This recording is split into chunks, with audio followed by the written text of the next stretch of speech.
NFL owners don't want to pick him up because they don't want to get a nasty tweet from Donald Trump. Do you believe that? Donald Trump despises activist athletes. I think that they realize that they're the voice for the voiceless.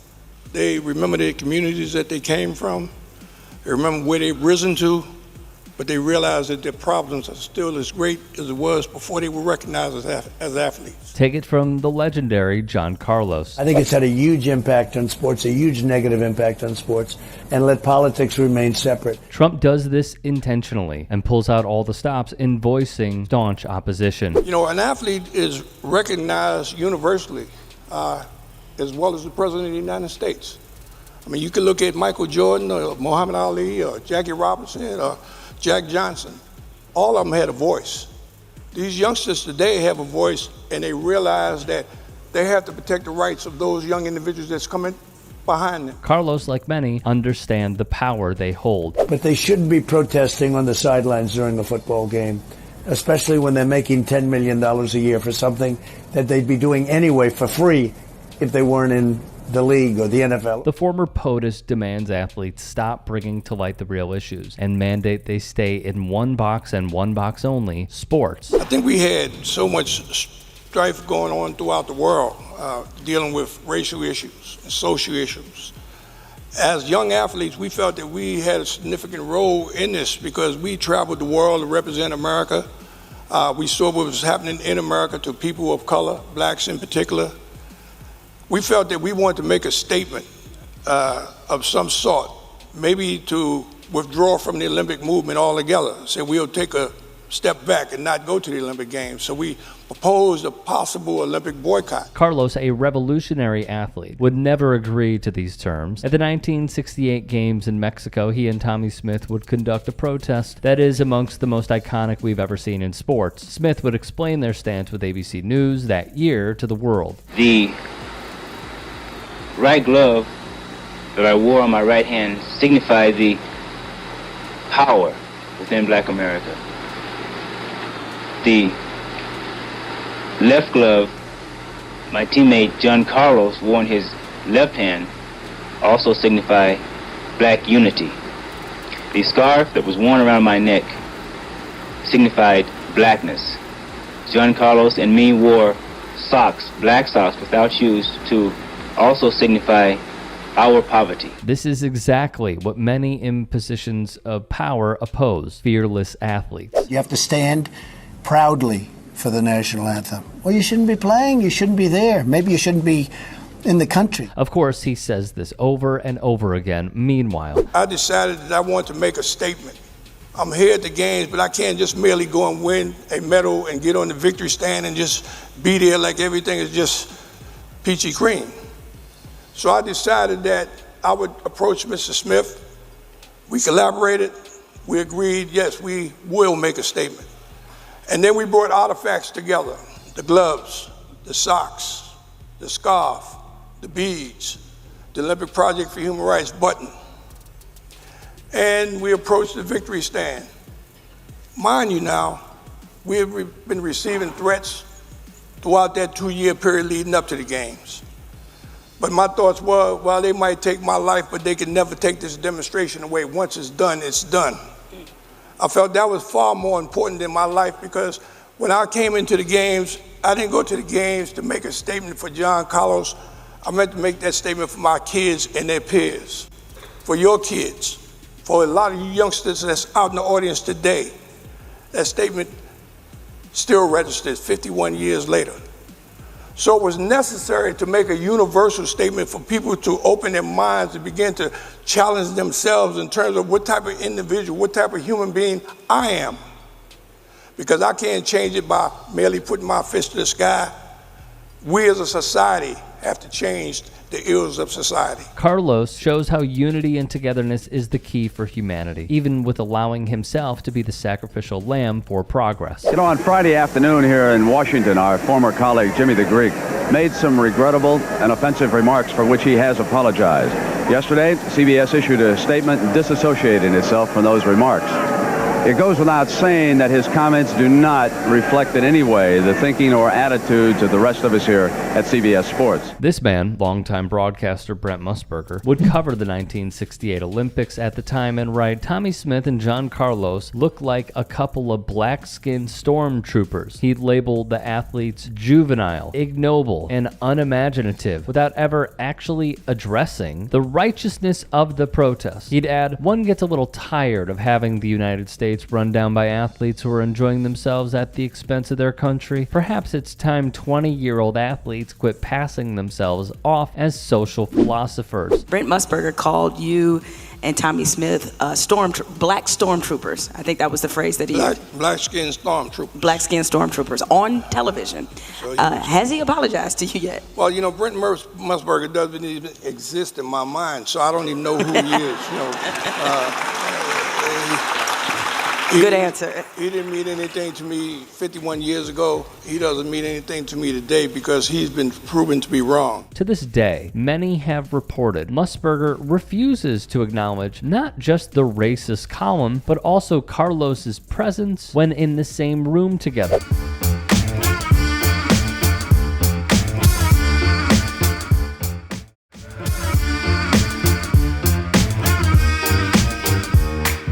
People don't want to see all of the politics. They've got enough politics with me and with everybody else. And they don't want to see it with football and sports on Sunday or whenever they happen to be watching. Again, a preposterous way of thinking. Well, I don't pay attention to people that don't make sense. I mean, they didn't make any sense to Jack Johnson or to Jackie Robinson because they told them the same thing. To Paul Robeson, all of them, out there Gibson. All of them received that same note that they put under my door. Just shut up and play the game. But see, I look at it like this. You know, most of you guys out there in the audience, y'all are born into this world and you want to make the football team or you want to make the basketball team, baseball team. Why? Because you want to get in the game. The concept of the game is what? To win. But there's other individuals in society that didn't go out to try and get on the team, but they was pushed into the game of life. That's the game that I'm concerned about winning. So I'm not concerned about those individuals that tell me just go out and play sports, because before I was an athlete, I was a human being. When I die, I'm gonna be that human being. I can't come here and say I'm here to serve just to be on the athletic field and have no concerns about what happened once I leave the athletic field. Individuals will look at John Carlos another 150 years from now, if we still spinning in this world, and they would look at me in terms of me being a blueprint. They would turn the pages one day and say, someone did stand up. Someone did make a statement. And that goes across the board. I don't care what your ethnic background is or what your sexual preference is. It goes across the board to say someone stood up against all odds to say that you're wrong and had no fear. See, because I always told people to say, man, you know you can get killed. And I tell them, say, man, I was born dead. I'm fighting to live. Because of their protest, they caught hell, as Carlos would explain here. We got back to the States. Let's say when we went to the Olympic Games, the sun was shining, it was bright, we could see the rainbows in the sky. And when we got back home, it was chaos. It was stormy weather, you know, just lightning everywhere. But one of the most important things that I had to learn is that those individuals that were supposed to be your peers and your friends that were supposed to have an understanding, they begin to step away and move away from you. You start to sniff yourself to see, am I smelling bad? Do I have caca on my shirt? Why are my friends leaving? It took 2 years for me to realize that they weren't leaving because they didn't have any love or respect for me or like me. They were leaving for fear of reprisal, the same type of reprisal that we had to endure for. And I say we, I'm talking about Tommy Smith, Peter Norman, as well as John Carlos, for 40 plus years. But I would go for another 140 years to do that again if it was necessary. You know, you can, as a young individual, this is the way I used to frame this thing years ago. I was a young individual, I was idealistic, I had a paradigm in terms of how society could be, how we could love one another and help one another to make this a beautiful earth. And I felt like I was on top of this pine tree, the highest pine tree you could imagine. And I felt like I was on the highest branch. And I knew what I was about to do was going to disturb or upset or infringe upon other people's rights. And I felt that that branch would break, but I didn't have any concern about the branch breaking because there was so many branches underneath that understood why I was there. And they would catch me when that branch broke. But I learned they retract those branches. So when we took the fall and we hit the ground so hard, we bounced almost back to the top. But yet and still, it was worth doing it. And I realized at the same time that guy that made that statement, every man's an island within himself. And I had to think for myself in terms of what's my role in this life that God gave me? Is it merely for me just to be a superstar and stick my chest out and say, yeah, I'm the greatest? Nah, I want all individuals to have that same opportunity and be able to challenge themselves to be the best they can be and defy anyone that tries to stop them. Tell them that they don't have a right to go to this university and they don't have a right to go to this community, or you can't get into this hospital. I think about, Charles Drew. And I think about this man inventing blood plasma, a black man. And merely because he was a black man, the invention that he made, he lost his life based on the color of his skin. So when you sit back and think about that, as well as black soldiers that went to the First World War, such as my father, and came home and was disrespected, think about Harry Belafonte coming as a young man and they're telling him that he couldn't swim in the public pool. Think about John Carlos as a little kid wanting to go to the Olympics. The first time he heard about the Olympics, he heard about someone swimming the English Channel. And I said, Pop, what's the English Channel? I want to swim it.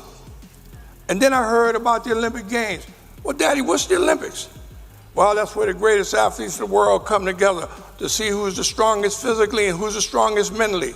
Well, Pop, do they have swimming? Yes, son. I'm going to be the first black to represent America. And he told me after a year, because he saw I was very serious about getting ready to make that team. And he came to me and he told me, he said, son, you're never going to be able to go to the Olympics as a swimmer. What are you talking about, Dad? I'm the best. I'm the best in New York. I said, why can't we go? And he put his hand out and he rubbed his hand. I thought he was rubbing a bug bite. But actually, he was telling me just merely because of the color of one's skin, they cannot be in this planet what God intended for them to be. My whole life I've been trying to change that. For the rest of my life, I will continue to try and change it. So we can all come together as we are in this audience together to be one. It seems as though throughout the years, whether it is the Donald Trumps, the Marco Rubios, the Avery Brundages, and everyone in between, that there is an intentional lack of understanding, whether it is to score cheap political points or to reach one of the highest offices in the land. Each and every time, the blueprint has been laid out, and now it is there for the next politicians to come. And that is this: attack the anthem. This is in 1968. It was a silent protest, and yet somehow, some way, it has always been those in opposition of athletes conducting themselves however they wish and making the statement however they wish to focus on anthem, flag, nationalism. And it is not, for all intents and purposes, to hear these athletes out in what they have to say. We saw it when these men, brave men, came back from the Olympics. They were metaphorically beaten to a pulp. They could not get a job. These are men who were on the podium at the Olympics, and no one would give them the time of day when it comes to employment. And it shows. It shows the power structure, and it shows how we as society, to this day, when an athlete protests, continue to focus on the wrong things instead of hearing the athlete out.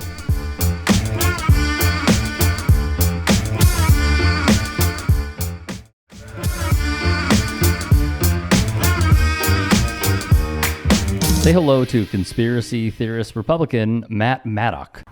Hi, my name's Matt Maddock. I'm a conservative Republican running to represent you in Lansing. He is, and I mean this sincerely, an absolute nut job. But it's not just him. New tonight, following Team Trump's orders, CNN's K-File uncovering one of the 16 fake Trump electors who is now facing charges in Michigan, talking about, in her own words, on a radio show, about how she was a fake elector.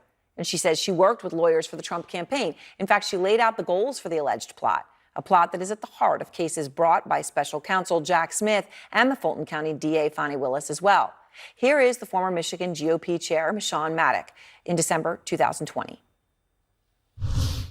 I, along with the other 15 electors, were guided by legal minds, attorneys for our president, some very incredible constitutional attorneys. I've never in my whole life appreciated legal minds and attorneys before, I can tell you that. So what we did, along with 7 other states, really send in dueling electors, and that will be there before, a federal constitutional attorney, and it'll be before Mike Pence and Congress to make that decision.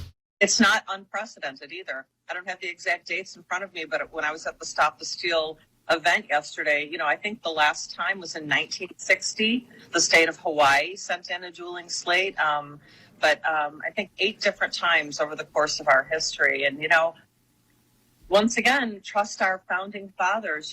They had a way and a plan in case things like this went wrong. Michonne Maddock, per her own words, worked closely with the Trump team in the fake elector scheme. She is Matt's wife. Michonne also spoke in front of a certain crowd on January 6th. She has done everything she can to garner the support of MAGA and is probably a lost cause. We don't need to name specific groups. The words that are really bothering me in this sentence, and I can't believe other people aren't bothered by it, are the words "in particular." Whoever wrote this, that you would think that LGBT in particular have been a target of violence and oppression. Just the fact that we even want to add it in now, I think is insulting. If you look at the violence perpetrated on Christians since the beginning of ISIS, and nobody put in the Christians in particular and left out LGBT. She has also said this Looney Tunes style stuff. She also stood beside Stop the Steal organizer and man who allegedly sexed teens, Ali Alexander. She has claimed the typical voter fraud line for the outcome of the 2020 election, which proves just how sore of a loser she is. Maddock would try his best to impeach Michigan Governor Gretchen Whitmer, Big Gretch, over her handling of the COVID-19 pandemic, which, of course, he failed at doing. He thinks COVID should be downplayed and is not a big deal, even after over 1.8 million people had passed. Michonne, though, would keep up with her bigotry. And she took aim at Pete Buttigieg by tweeting her homophobia. "We're so blessed this weak little girl moved to Michigan. Looks like he's bringing all his California dreaming here with him." In addition, when Lieutenant Governor Garland Gilchrist tweeted with a mask on, Michonne would write, "Show this video to a sick babies and watch them cry. Scary masked man should hashtag stay home." Now, here's what says a lot.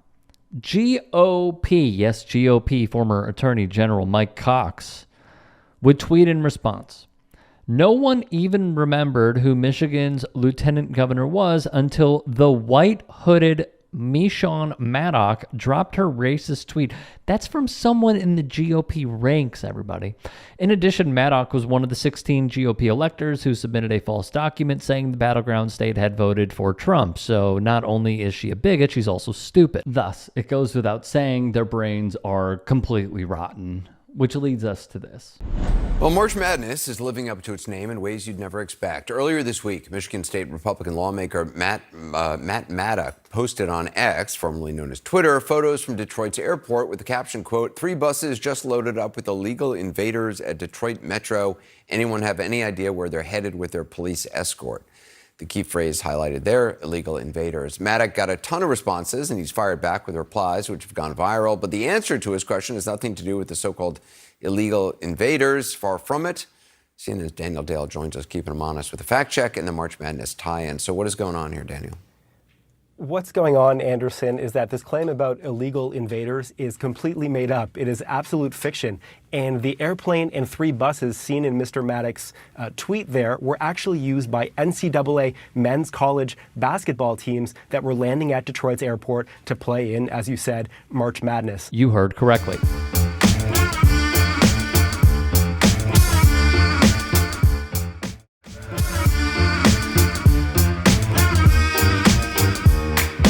Michigan Advance would have more on this topic. In fact, the buses were for members of the Gonzaga University basketball team, which had posted a video of players boarding an Allegiant Air jet and then disembarking at Metro Airport before being driven to Detroit, where they are competing in the NCAA Sweet 16 Midwest Regional Tournament being held at Little Caesars Arena over the weekend.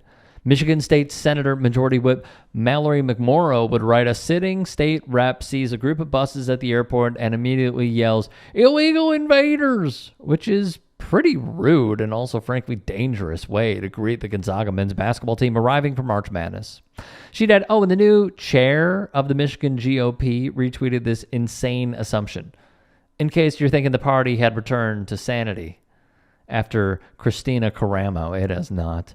Maddox would double down on his posts, adding that hundreds of thousands of illegals are pouring into our country, and into Michigan, In a text response to the AP, Maddox declined to acknowledge that the buses were transporting basketball players because that is how conspiracy theorists work. "I haven't heard a good answer yet," Maddox wrote. "I took a tip and asked because this is happening in many places and it is well documented." Yeah. I took a tip and it's been well documented. That's why I should say stuff as an elected representative that is patently false and never own it. This man is a modern day Republican through and through. If you are caught in a lie, just run with it. Just run with it. You know why? Because we view the Republican Party as the reality show party, and they just get away with it. Him saying, "I haven't heard a good answer yet." Well, that's not only moving the goalpost, that is pushing them to an entirely different city. We should not take these words and say, "Oh, those idiots." We should say, "Oh, these people are dangerous." The new chair of the GOP retweeting this, declining to acknowledge the buses were transporting basketball players when it is factual information that they are transporting basketball players. This guy is a nuisance, a pest, and he should not have an elected position, nor should Michon. Neither one of them. Maddox, a Republican representing parts of Metro Detroit, by the way, was endorsed by Big Orange while running for re-election in 2022. Trump said in his statement endorsing Maddox that Michigan needs leadership, who will investigate and document the 2020 voter fraud, the crime of the century. So that's just a tell, isn't it? So I contacted a spokesperson for the Gonzaga team. They're like, yeah, we took an Allegiant plane. We landed in Detroit. Yes, there were buses waiting. Yes, we got a police escort. I contacted the local, the county airports authority that runs this Detroit airport. They said, yeah, these buses were for NCAA basketball teams and their traveling parties. So in summary, Anderson, nothing happened here. Like, sports teams arrived at the city where they were going to play their sport, the end, but somehow a lawmaker turned this into an immigration scandal on social media. So I hesitate to even ask, but what is this legislator's response been now that we know more of the facts? Is he backing down? He is calling people commies. He is a Trump-endorsed and quite Trumpian lawmaker who has done such things as try to... It's so original. Commies with a K. The K is original. From awful announcing. But Maddox apparently isn't following the NCAA tournament closely. Or even if he is, he did this for clout and just to pander to Trump. He was widely wrong on who those buses were for. Quite amusing as he introduced a fact checker registration act. Requiring fact checkers to register with the state and pay fines for inaccuracies. It has not yet made it out of committee. I wonder why. And that led to him making an incredible Facebook post cited by Detroit's WDIV at the time. Well, isn't that something? Trying to bring some form of legislation about accuracy. And this man could not be further from the truth.